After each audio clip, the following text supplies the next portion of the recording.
Hi guys, this is GSM.com and I'm here with the Nokia E6, a follow-up to the E5, also known as the BlackBerry killer, as some people called it. What you have here is one of the first Symbian Anna devices that comes preloaded with this operating system, just like the X7 model that I've shown you previously. And I have to tell you that this model I compared previously to a BlackBerry Bold Touch 9930, and it came out a winner. But the BlackBerry model wasn't at its best since it was getting stuck a lot. Okay, now let's talk about this E-series business phone. We're dealing here with a 10.5mm thick device that weighs 132 grams. It's got a touch display, as you can see right here, with a diagonal of 2.46 inches and a resolution of 640 over 480. Pretty crisp display, but it's pretty tough to manage together with the QWERTY keyboard, so don't expect any touchscreen input right here. It's got 8 GB of memory, 256 MB of RAM, micro SD card slot.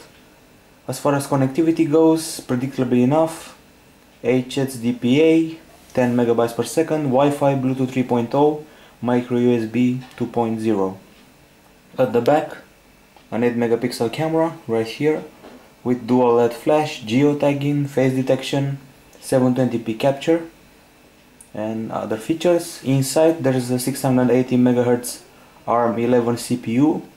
Also, this phone comes with FM radio, stereo FM radio, AGPS, noise cancelling, all the best in Nokia technology and all the best in business phones. As you can see, a 4-row QWERTY keyboard.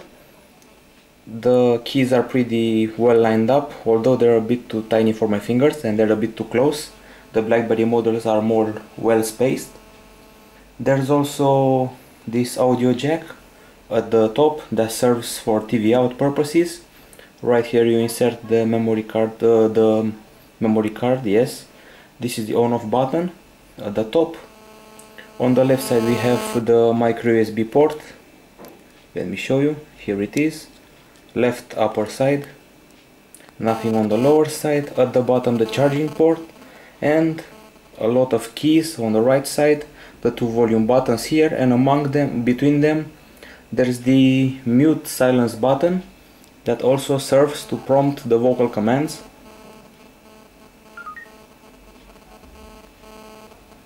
Send text. Let's try something else. OV Maps. Calendar. Nope, my English isn't very good today. So the vocal recognition is no match for, I don't know, Siri for Apple. Okay, so continuing the design, as I said, 2 volume buttons, one among them, and this one, the slide locking button. It's very old school. It blocks the device, nothing fancy here. As I said, old school. Other than that, you can see this design. The way of opening the battery cover is simple. Pull this, the SIM card goes right here, nothing fancy. And still a business phone that's almost twice as cheap as a BlackBerry of the latest generation. At the front there's a front camera, a VGA camera for video calls. And moving on to the buttons, we have here the call button. You can call a person with it if you want, or you can stop the call, disconnect with this other button. There's this, as you can see, home button. Press it and you can see the home menu, and if you're in some other menu it takes you to the home menu. Okay, there's a button to quick access the calendar. Here are the calendar entries. Press one of them, see what you have scheduled, exit. A button for email, so quick access all the way with a bit of lag since this is a 680 MHz CPU. This is the email section. You can use Microsoft Exchange, you can use Gmail, Yahoo, Hotmail, tons of other stuff. Let's click on mail. There are a lot of options. You can reply, forward, delete, mark as unread. Let's go back, and finally the last button, the contacts button. You can create a card, see all your contacts. You can set up groups of people and other similar features. And now let's go back to the home button. Since this is Symbian Anna, it means that things have evolved. You can see we have new icons, we have a new and improved browser, new Nokia store, new Nokia OV, new everything. To get an idea of how this works, and I'm talking here about the home screen customization, here we are with this plus. You can place a widget, we have lots of them, all kinds of widgets. Let's place one that's associated to an app I just installed. Here it is, Pocket Banking, and we're done. So you can fill your home screens with widgets, if that's your thing. Now I'm going to show you the YouTube app. Hopefully it will load. I'm connected to Edge and Wi-Fi at this moment, but it might only choose one of them. Let's try to connect to the Wi-Fi hotspot. Hopefully it will work. If not, there's always Edge. And these are the options of the browser. Homepage, find word, bookmarks, switch between windows. You can add a new tab right here. Let's try this one. And maybe exit the browser for a bit and try it on Edge. You can see that there is a reasonable lag going on here and a big waiting time. This is why this model tends to pale a bit in comparison with a BlackBerry. Come on. Okay, so let's try GSM though. And see how it loads on an Edge connection. It's taking a while.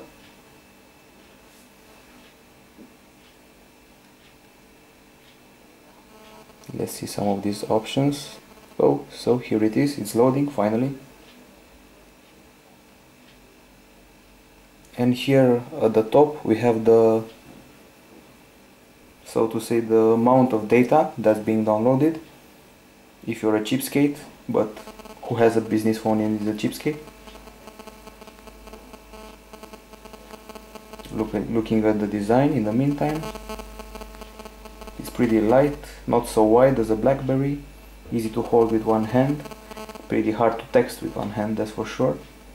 This directional pad is easy to use. If you've ever used a Nokia before, you know what I mean. And when this loading process goes on, I may not be able to show you YouTube, but at least I can show you our website. Of course in Let's Game mode. I have no hope that you'll see it in portrait mode since the display is landscape. And finally, after some huge waiting time, I'm not a very big fan of the browser. I suggest you use Opera. Although they said they have improved the browser that comes with Symbian Anna, I have yet to see that. So here's the content on the website.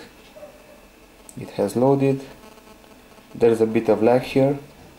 The photo of Steve Jobs right here, may he rest in peace. Let's try to zoom. Oh, you can't even begin to compare this with a BlackBerry. So the browsing experience is pretty sucky, so to say. And now let's listen to some music. Let's choose something that makes noise. At least the album artwork is fine on this small screen.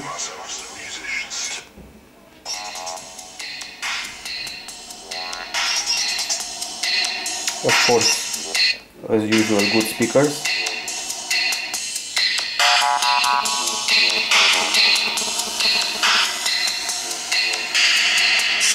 Okay, so you get the idea. It's all about quality. You can see a BBC widget right here. What else to show you?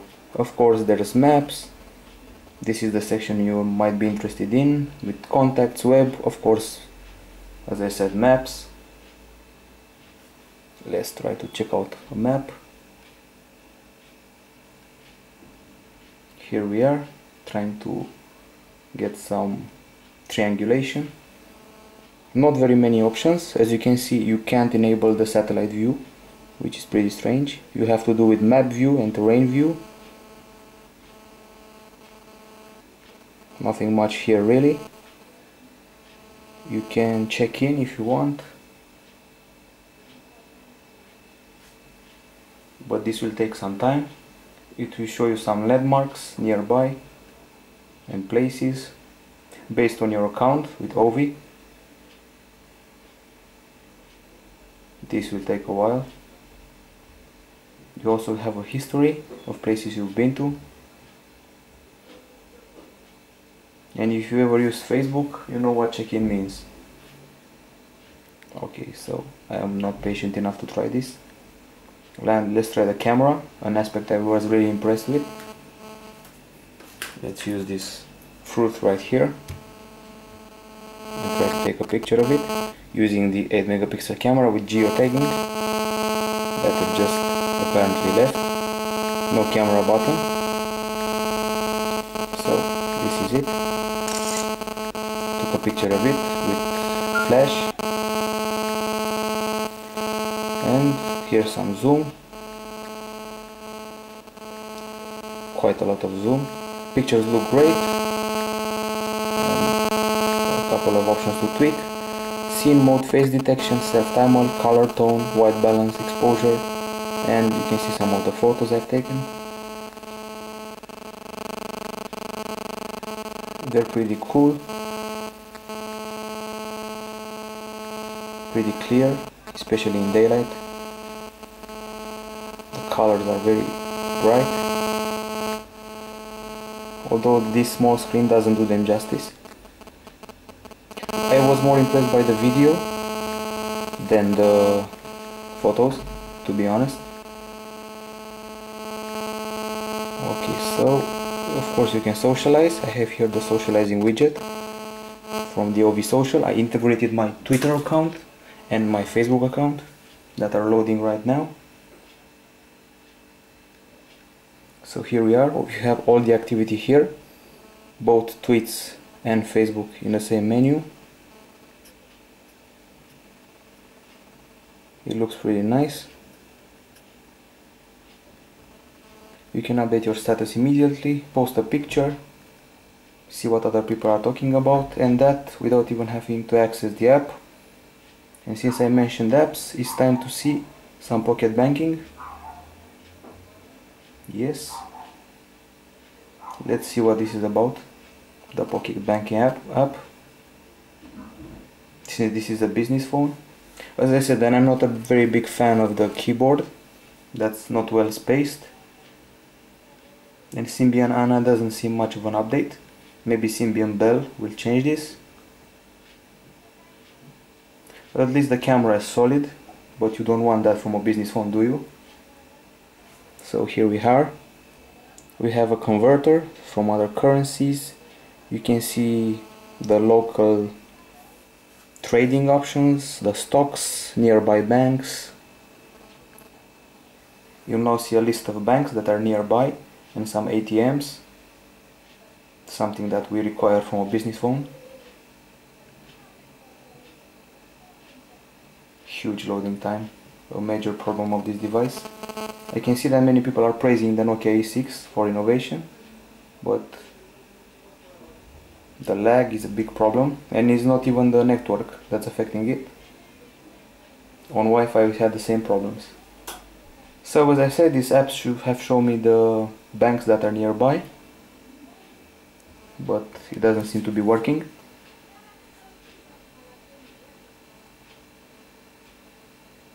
Okay, so it's stuck.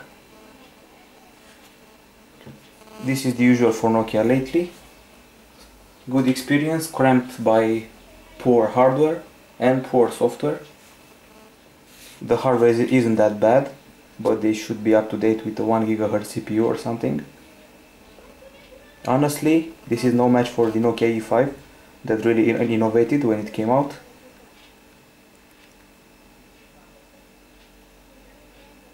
As you can see, we're still waiting for it to load, and now it's got stuck. Can't really tell if it's the CPU, too little RAM, the connectivity, or some other feature. Anyway, you have banking apps, you have office apps, and you'll see what I'm talking about immediately. Now let's close some of these applications.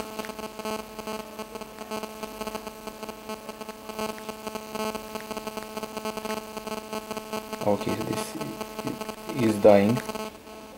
The handset is really dying right now. Too many apps open.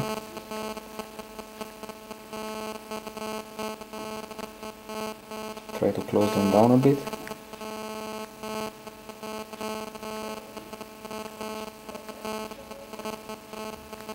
As you can see, it's taking forever. You would have guessed that they made the multitasking more friendly by now, so I wouldn't have to go to this torture. Just to show you some applications that it comes with. For example, we have a photo editor that's taking a million years to load. Here's the photo I've taken earlier, and the options you can play with: rotate, resize, crop, frame, red eye, stamp, and whatnot. And then we continue with business features that I hope I will find right here. Here it is, the office pack. We've got a file manager, a dictionary, that is pretty cool, notes, quick office. Let's try to go back, cancel. This system is tedious. Let's see what export means. So here's the dictionary, adjective, details about words, back, clear, once again exit. Of course, F-Secure, antivirus, Adobe Reader. Here's quick office. I can create a new document, I can create a spreadsheet, they call it workbook. Here it is. I can close it, create a presentation.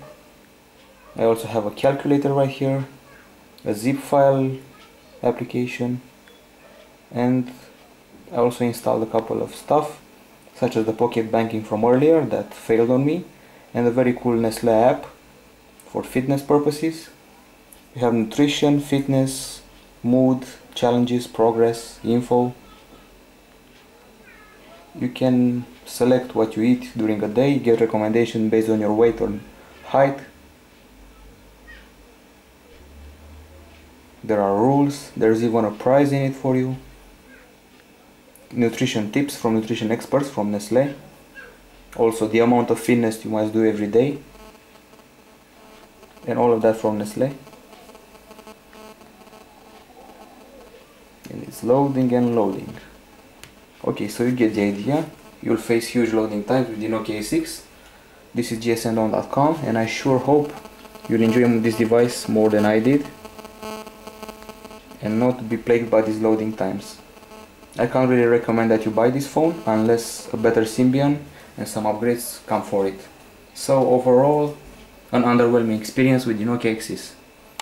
This was gsandon.com, and I hope you liked our full review. Bye bye.